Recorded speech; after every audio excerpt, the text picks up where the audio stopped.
start to think more carefully about what we really want to achieve, which is to stop people dying.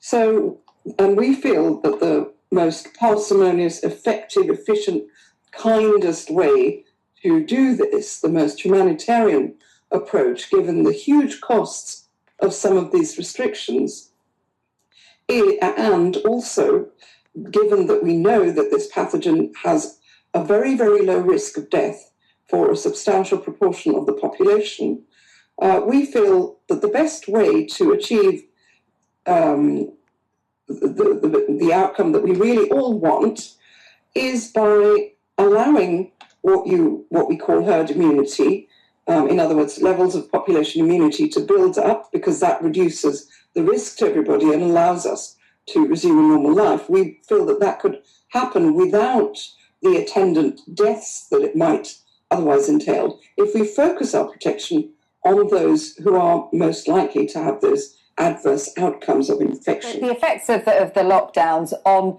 public health as well as on the economy are significant, aren't they? Do we, as Professor Gupta is suggesting, have to tolerate a degree of risk?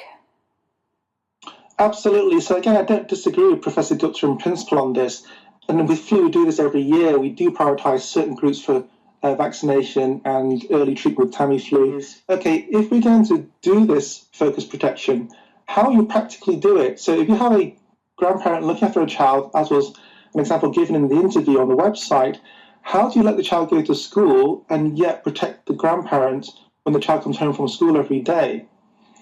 And if you have a household where you have parents who are not particularly elderly, but have some vulnerabilities like hypertension, diabetes, heart disease, which are very common actually in the Western world, how do you look after the child, let them go to school, and then where do they come home to if you're going to try and shield that elderly population, that vulnerable population in adults with comorbidities when they come home from school? So it's just the practical aspects that I'm just trying to tease out from this.